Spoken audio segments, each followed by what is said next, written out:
ജോലി വാഗ്ദാനം ചെയ്ത് കാശ് വാങ്ങിച്ചിട്ട് ഇപ്പൊ ആളുമില്ല കാശുമില്ല. മുങ്ങിയായിരിക്കും. ഇവക്കറിയാം എവിടെയാണ്. സത്യമായിട്ടും എനിക്ക് അറിഞ്ഞൂടാ. ഞാനും നിങ്ങളെ പോലെ കാശ് കൊടുത്ത് ഇവിടെ ജോലി കയറിയോള. എന്റെ കാശും പോയല്ലേ എന്റെ ഈശ്വര. ദാണ്ട വരുന്നവരാ അവിടുത്തെ ആൾക്കാര്. ദാണ്ട ഇവരവിടുത്തെ ബിസിനസ് എക്സിക്യൂട്ടീവ്. എന്താ എല്ലാരും കൂടെ ഇവിടെ? എന്താ ഇവിടെ പ്രശ്നം? പ്രശ്നമൊക്കെ പറഞ്ഞാടാ. ഈ ബിസിനസ് എക്സിക്യൂട്ടീവ് എന്നൊക്കെ പറഞ്ഞാൽ നിങ്ങൾ എന്താ ധരിച്ചിരിക്കണേ? മറ്റവന്മാര് ജോലി തരാന്ന് പറഞ്ഞ കാശ് മാറ്റി മുങ്ങിയിരിക്കുക. പറയുന്ന ആര് മുങ്ങിയെന്ന്? വേണ്ട, അഭിനന്ദനം ഇവിടെ വേണ്ട. ഞങ്ങളുടെ പൈസ ഇപ്പൊ കിട്ടണം. എന്തൊക്കെ ഈ പറയുന്നത്?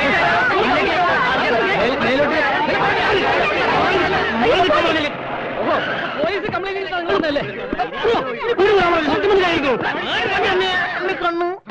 എന്താ പ്രശ്നം? ഞങ്ങൾ നിരപരാധികളാ സാറേ. തട്ടിപ്പ് വിവരന്മാരെ നിന്നെയൊക്കെ കണ്ടാലറിയാമല്ലോ. കുട്ടിയാരാ? അത് ഈ കമ്പനിയിലെ കുട്ടിയാ. നിന്നോട് ചോദിച്ചില്ല. ഇവിടുത്തെ കുട്ടിയാ. നിന്നോടും ചോദിച്ചില്ല.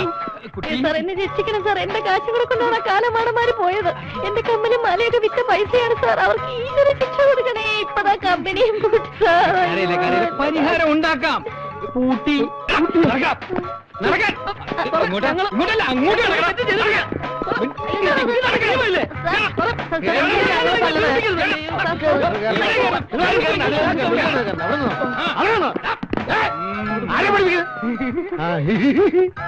പിന്നെന്താ പറയല്? ഞങ്ങളുടെ കാര്യം ഞാൻ മെഴുവിനായിട്ട് ഇന്ന് തന്നെ വരാമെന്ന്. ഞാൻ നാളെ അല്ല ഇന്ന് തന്നെ വരാം. ചേച്ചി പേടിക്കണ്ട, വേറൊരു ജോലി ചേച്ചിക്ക് ഞാൻ ശരിയാക്കി തരാം. ഞാൻ വാങ്ങിത്തരാം.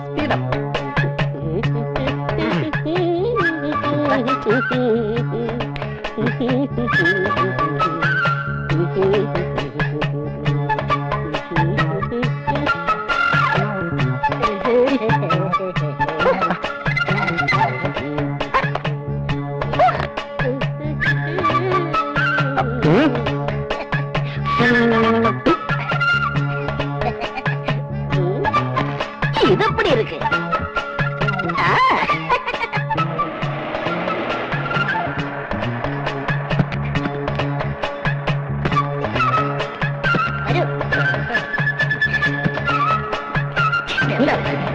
അപ്പോൾ പ്രേമം മൂത്തപ്പോൾ ഇന്നലെ രാത്രി നിങ്ങൾ ലോഡ്ജിൽ റൂം എടുത്തു അല്ലേ? അതെ sir. Good morning mister Khan. Morning. ചെരുപ്പ് പോരണ്ട, ഇപ്പൊ പോലീസ് സ്റ്റേഷനിൽ ചെരുപ്പിട്ട് കയറാം. ഭരണം മാറി അറിയില്ലേ? അല്ലേ ജാഫർ ഖാൻ? ഞങ്ങളുടെ ഭരണം വന്ന ശേഷം സാമൂഹ്യ വിരുദ്ധയുടെ ശല്യം കുറഞ്ഞിട്ടില്ലേ? ഇല്ല, കൂടിയിട്ടേ ഉള്ളൂ. ഇത് കണ്ടില്ലേ, ഇന്നലെ രാത്രി ഇഴുകിച്ചേരാൻ മുറിയെടുത്തോ? അത് കണ്ടില്ലേ, ജോലി തട്ടിപ്പ് വീരന്മാർ കുറഞ്ഞിട്ടുണ്ട് പോലും. അയ്യോ സാറേ, ഇവരെ എന്റെ കക്ഷികളാ. പാവങ്ങളാ, പറ്റിയ പാവങ്ങളാ സാറേ. Stupid. ഇവരെ ഇറക്കിക്കൊണ്ട് പോകാൻ വന്നതാ ഞാൻ. അയ്യോ, സാറിന്റെ കക്ഷികളാണോ? അറിഞ്ഞില്ല, ക്ഷമിക്കണം സാർ. ആ രണ്ടുപേരെ വെളിയിൽ ഇറക്കി വിടണം സാർ.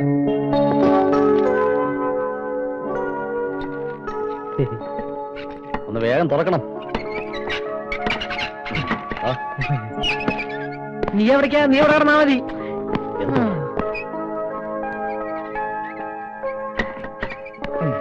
അയ്യോ, നല്ല വേദന ഉണ്ടാവും. സോറി, അറിയാതെ ഇടിച്ചു പോയതാ. അറിയാതെ ഒന്നുമല്ല. വേണമെങ്കിൽ ഇതാ തന്റെ പോക്കറ്റ്. ശരിക്കും ഇടികൊണ്ടല്ലേ നിങ്ങൾ രണ്ടുപേരും പുറത്തുപോയി ചപ്പാത്തിയും ചിക്കൻ ഫ്രൈയും എല്ലാം കഴിച്ചോ? അതാണ് പുരുഷന്റെ കഴിവ്. എന്താണ് ഇതൊക്കെ? ഒന്ന് നിന്നേ. ചപ്പാത്തിയും ചിക്കൻ ഫ്രൈയും നിങ്ങൾക്ക് നാളെ കഴിക്കാം. കഴിവല്ലേ? കണക്കൊക്കെ ഒന്ന് നോക്കിക്കേ. ടാക്സി ചാർജ് 150 രൂപ, ഡ്രസ് വാഷ് 35 രൂപ, പിന്നെ ടീ 40 രൂപ, പിന്നെ സെക്രട്ടറിയുടെ ചാർജ് 150 രൂപ. മൊത്തം എത്രയായി? അങ്ങനെ എല്ലാം കൂടെ ഒരു 550 രൂപ. Excuse me, room number 9 key തരൂ. ലഗേജ് അല്ല, കീ. വലിയ രണ്ട് ഓഫീസർമാര് 300 രൂപ അഡ്വാൻസ് തന്നിട്ട് ഒരാഴ്ചയായി കിടന്ന് കറങ്ങുന്നു. രണ്ടിന് ഈ പരിസരത്തിന് കണ്ടുപോകരുത്. എടുത്തെറിയണ്ട, പൊട്ടുന്ന സാധനങ്ങൾ അതില്.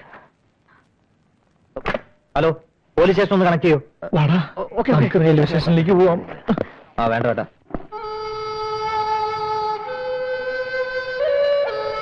നമുക്ക് വീട്ടിലേക്ക് തിരിച്ചു പോകാം. നീ വെച്ചോ, എന്തായാലും ഞാൻ വരുന്നില്ല. പിന്നെന്ത് ചെയ്യും?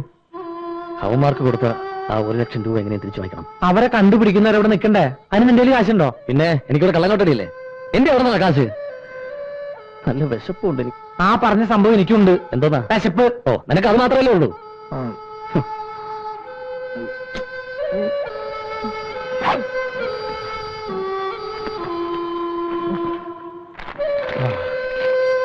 തോന്നിയിരുന്നിട്ട് ഞാൻ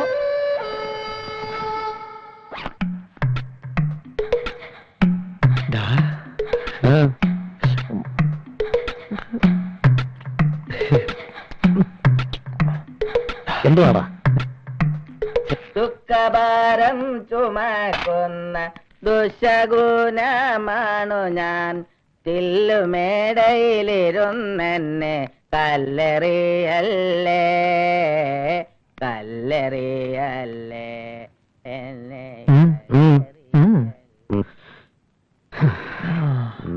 നീ ഇവിടെ ഇരിക്കി, ഞാനിപ്പോ വരാം.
അപ്പൂട്ട, നീ വസുമതി ചേച്ചിയുടെ മോൻ അപ്പൂട്ടനല്ലേ?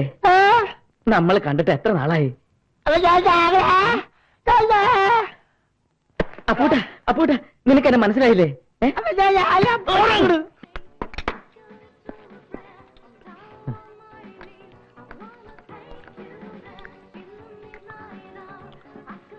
നല്ല ടേസ്റ്റ്. ഇത്രയും ബെസ്റ്റ് ഫുഡ് കഴിച്ചിട്ട് കുറെ കാലമായി. ഞാൻ ഉള്ളിടത്തോളം കാലം നിന്നെ ഞാൻ ഒരിക്കലും പട്ടിണി കേട്ടില്ല. അതിനുള്ള വിദ്യക്ക് എനിക്കറിയാം.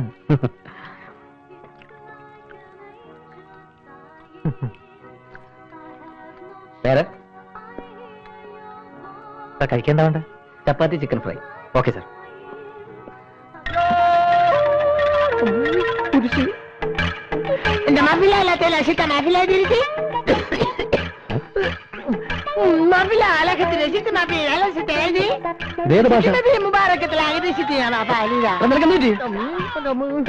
പ്രേതം കൂടി പോലെ ഇയാൾ എപ്പോഴും പിന്നാലുണ്ടല്ലോ. അപ്പു, നീ എന്താ ഇവിടെ? നീ അപ്പൂട്ടൻ തന്നെ. നിനക്കെന്നെ മനസ്സിലായില്ലേ? ഭ്രാന്ത് പിടിച്ചാ ഈ തെണ്ടി വായു